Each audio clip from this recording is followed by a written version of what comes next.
ازيكم عاملين ايه؟ يا رب تكونوا بخير. اللهم صل وسلم وبارك على سيدنا محمد وعلى اله وصحبه وسلم. طبعا ما بنطلعش بالروتينات كتير قوي في رمضان، لان انتوا عارفين ان شهر عايزين نستغله كويس. فالمهم بالله عليك وحياة حبيبك النبي تحط لايك للفيديو، لان الفيديوهات واقعة جامد، وتكتبي كومنت حلو. لو مش مشتركة اشتركي في القناة وفعلي الجرس. اهم حاجة اللايك هو اللي بيرفع الفيديو. الفيديوهات حتى مش حلوة خالص. اللهم صل وسلم وبارك على سيدنا محمد وعلى آله وصحبه وسلم. طبعا بقى يعني هو روتين طبيعي خالص زي يومنا العادي. فرق بقى ان انتي مثلا بتقرأي قرآن عن الأيام العادية، في وقت ان انتي يعني متاح الوقت طول اليوم. فاللي هو انتي بتعرفي تنظمي وقتك، بتعملي حاجة وتقعدي شوية. انا هقول لكم بصوا بنظم يومي ازاي في بيت العيلة، بحيث ان انا اقدر ان انا اخلص كل حاجة، وبرضو اشوف نفسي من قرآني، من ذكري، من صلاتي، من كل حاجة. يعني اليوم ما بيروحش عليا عشان خاطر انا في بيت عيلة وكده، لا. انا اقول لكم بنظم الوقت ازاي، وانا متأكدة ان انتوا تستفادوا من الفيديو ده ولو بحاجة بسيطة خالص. بصوا بقى، انا اول ما دخلت المطبخ طبعا مواعين كانت مغسولة، مفيش مواعين. طبقين بس كده من السحور واتغسلوا الصبح وعلى كده خلاص. مفيش طبعا فطار ولا غدا ولا كلام من ده، يعني مفيش مواعين طول اليوم غير بس اللي انتي بتستهلكيها وانتي بتطبخي. طبعا بقى قررنا ان احنا هنعمل محشي.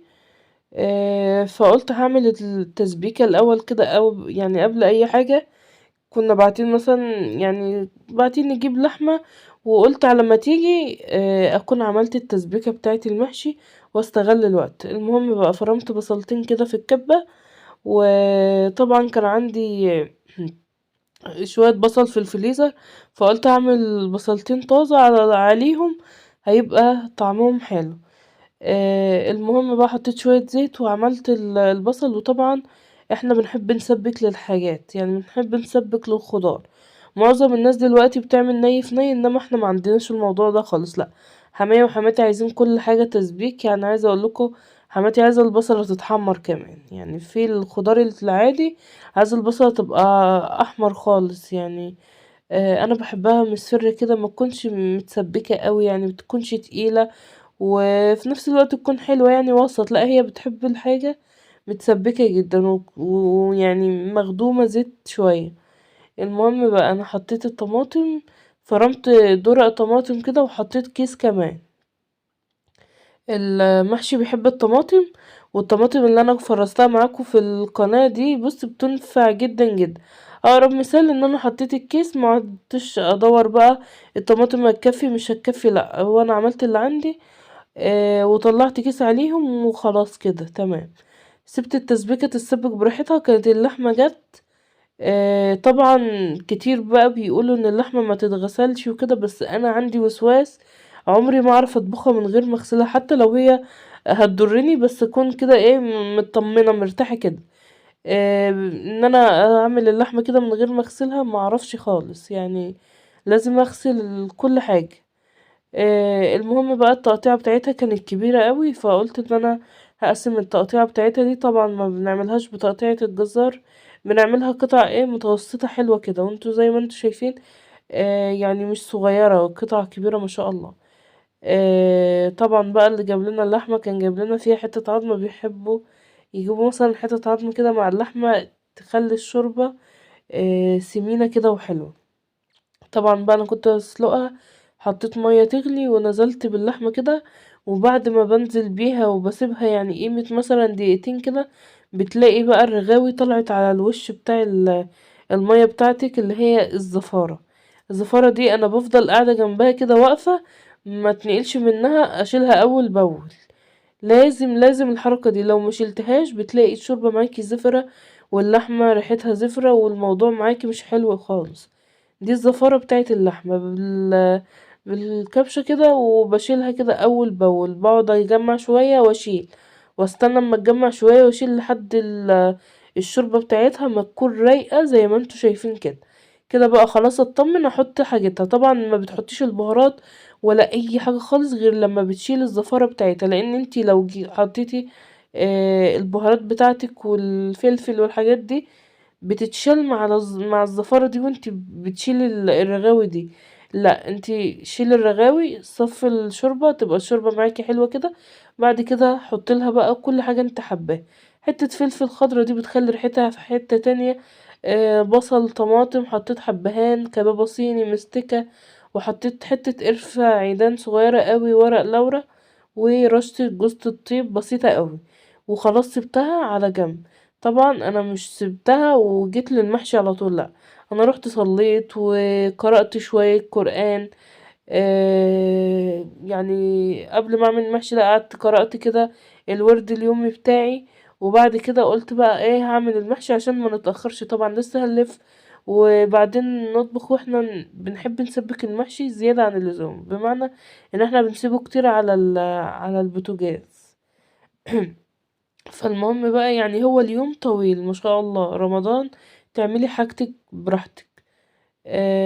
طبعا بقى قلبت الخضرة في الصلصة بالرز زي ما انتوا شايفين. والله ما بارك بقى، الطماطم كتيرة فالرز شكله حلو. و... ومتسبك كمان في زيت كتير. انا حطيت له كمان زيت غير اللي انا كنت حاطاه في الاول، يعني بنحبه دسم شوية. فالمهم بدأت ان انا الف شوية كده وانا واقفة على البوتاجاز. يعني كان عندنا عمال بيشتغلوا في السلم وكده قصاد الباب، والباب مفتوح. فاللي هو مش عارفة اقعد في الصالة مثلا الف، الاوض فيها ناس نايمة، فاللي هو وقفت بقى شوية الف شوية. ولما تعبت بقى قعدت على الارض، وحماتي جت عملت معايا. طبعا المحشي ما بياخدش وقت، وكانت حماتي سلقة الكرنب الصبح بدري قبل ما اروح. فاللي هو الموضوع يعني اليوم سهل ما شاء الله، مش اللي هو الزنقة الأوفر يعني. خلصنا بقى لف الحلة كلها، والورق اللي على الوش ده ورق لفت. فالمهم انا جبته كده، وكنت شلت شوية صلصة كده، بس انا ما افتكرتش اشيل غير بعد ما حطيته الرز. فشلت شوية صلصة كده من تحت الرز، حتى فيه بعد حباية رز كده. فاللي هو انا بحب احطها مع الشوربة، بتخلي المحشي والورق طعمه حلو قوي. وطبعا بتبقى مالحة، فاللي هو بقى انا زودت شوربة، وكنت حاطة شوربة قبل ما اعمل الصلصة دي كمان. فانا حاطه يعني قبل ما اصور حتى شويه شرب، وكملت بقى شوربه، وبعد كده حطيت حوالي طبق ميه كده. فاللي هو نص نص، لان الشوربه بتاعه اللحمه بتبقى يعني مطلوبه شويه، ان هما بيحبوا يشربوه. اللي هو لا، يعني مثلا ممكن نستخسروه في حاجه زي محشي مثلا، مقابل ان هما يشربوا منها، هما بيحبوا شوربه اللحمه الحمراء. فالمهم كده خلاص، المحشي خلاص استوى. كمان اللحمة استوت. طفيت عليهم. تعالوا بقى باقي بعد العصر بقى. وقتي بقى اللي انا يعني بحاول ان انا استغله، ما جيش اتزنق ساعة اذان المغرب. طبعا كنت عايزة اعمل كنافة، فقلت بقى ان انا اعمل الشربات بتاعها كده يعني، ويعدي هعمله واركنه على جنب. وكمان يعني الكنافة بتحب الشربات بارد، فما فيش مشكلة خالص. المهم حطيت كوباية ونص سكر على مثلا كوباية وربع مية كده، وحطيت معلقة عسل ابيض، بس هو عسل يعني تقريبا كان مغشوش، فاللي هو محبب كده. فطبعا ما استخدمناهوش، بحطه مع الشربات والحاجات دي. حطيته على النار وده خلاص اتنسى. جيت بقى للعصير، طلعت مانجا من الفريزر، وقلت ان انا هعملها برضو عشان اخلص منها، ما اجيش ساعة الفطار واتزنق. يعني شايفين الحوار جاي ازاي. مش عايزه اقول لكم ان انا دلوقتي عامل الشاي قبل الفطار. عملت المانجا، والمانجا عشان متلجة فاللي هي سهلة معاكي، بتقطعيها بسرعة ومش متفعصة ولا اي حاجة يعني. وما عملناش من اول رمضان مانجا، فاللي هي حاجة كانت حلوة، فاهمين. اللي هي شربت، احنا من اول رمضان بنعمل تمر برتقان. كنا عاملين ايه تاني؟ كنا عاملين برتقان وتمر هندي كمان. فاللي هو بقى كانت حاجة جديدة، فما شاء الله اتشربت وطعمها جميل جدا. المانجا كنا جايبينها زبدية مخزنينها، وفي الفريزر ما شاء الله الفريزر ما اتفصلش من عليها، فاللي هو يعني اكنها طازة. العصير عملته في الكبة، في قطع مانجا كده يعني جميل جميل جميل ما شاء الله، والسكر بتاعه مظبوط. اللي هو كده خلاص خلصت من الشربات، لان انا كنت عايزة اعمله. خلصت من العصير. السلطة خلاص بوضبها برضو وبحطها في الاطباق وبركنها على جنب، اللي هو هيجي ساعة ما الأذان يصدق الأكل هيتحط على الطبلية في مسافة دقيقة، فاهمين؟ اللي هو يعني بنظم كل حاجة. العصير خلص، السلطة خلصت، الشربات خلص، الطبيخ خلصان. الشاي بقى، الشاي احنا بنعمل الشاي نحطه في الترمس، احنا تقريبا كده بنقعد نفطر يعني يا دوبك بنسمي كده معلقتين وحماية عايز الشاي، فاللي هو احنا بنريح نفسنا بقى لان هو بيطلب الشاي على طول. بنروح عاملين الترمس الشاي وحاطينه جنبنا، وزي ما انتوا عارفين بقى ان بعد الفطار محدش بيبقى قادر خالص يقوم، يعني اللي هو الشاي جاهز، اللي عايز يصب لنفسه بقى. بجيب الكوبايات وبجيب السكرية والمعلقة وبجهزهم على الترابيزة برا في الصالة، اللي هو خلاص الشاي معمول بعد الفطار اللي عايز بيصب. وعايزة اقول لكم ان احنا يا دوبك بناكل لقمتين كده وبنقوم نصب له كوباية، يعني هو عايز يشرب سيجارة بأي طريقة، لأن هو طبعا يعني بيدخن، فاللي هما المدخنين دايما كده، شيء طبيعي يعني أي حد عنده مدخن هيعرف الكلام ده. فاللي هو بياكل لقمة عشان يشرب السيجارة، مش اللي هو عايز ياكل، فيحب يحبس بقى كوباية الشاي مع السيجارة. عشان كده بنعمل في الترمس. انا بقول لكم بنعمل في الترمس ليه، يعني عشان ناس كتير هتستغرب وانا عارفة.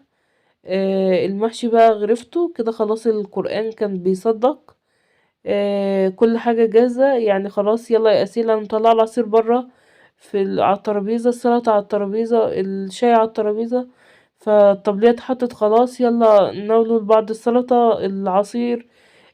طبعا صينية المحشي هتطلع ومفيش عك كتير ومفيش دربكة كتير، هو المحشي والشوربة واللحمة، والحمد لله ربنا يزيدها نعمة ويحفظها من الزوال.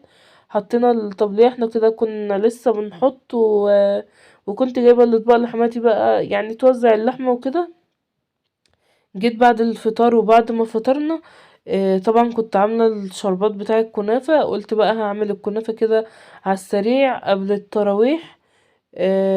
ما بتاخدش اي وقت خالص، الكنافة سهلة خالص. بت يعني الكنافة دي كنت جايباها بقالي يومين، حطيتها في الفريزر، طلعتها من الفريزر على الطبق على طول عشان خاطر ما تفكش يعني تزهقني في الفك. طبعا بقى كان فيها جزء كده جامد جدا تقريبا كده، كان اصلا معجن من قبل احطها من الفريزر وانا ما بصيتش فيها، فاللي هو شلت الكتلة دي رميتها وجيت للباقي بقى حطيته في الطبق، يعني في ثانية كده عشان متلج وناشف بيفصل معاكي في دقيقة. كوباية سمنة او كوباية الا ربع على النص كيلو كنافة، ومعلقة سكر كبيرة، ولو سكر بودرة يبقى افضل كمان. الصراحة بقى انا حطيت شوية السكر عادي كده، ما فرمتش بقى ولا طحنتهم ولا اي حاجة، اللي هو انا اصلا عايزة اخلص يعني. عملت حطيت شوية سكر وحطيت السمنة، ولازم تتأكدي ان كل حتة في في الكنافة شوربة من السمنة، بتفضلي تدعكي فيها كده مش اقل من 5 دقايق عشان كل السمنة تتغلغل كده في كل شعراية من الكنافة.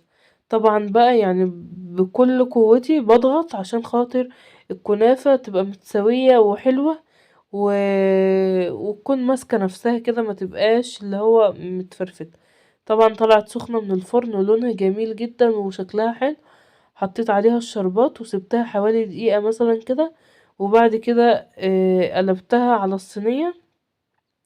وطبعا زي ما انتوا شايفين مش مستبرين عليها خالص، يعني اللي هو سخنة مولعة وانا ماسكاها بالقماشة، بس حبيت ان انا اقطعها، فعشان كده اللي هي مش مستحملة اصلا. الكنافة المفروض تتعمل وتفضل لحد ما تبرد عشان تعرفي تقطعيها، بس هو محدش صابر. طبعا الكنافة ما كلناهاش من زمان وعايزين ناكل، فاللي هو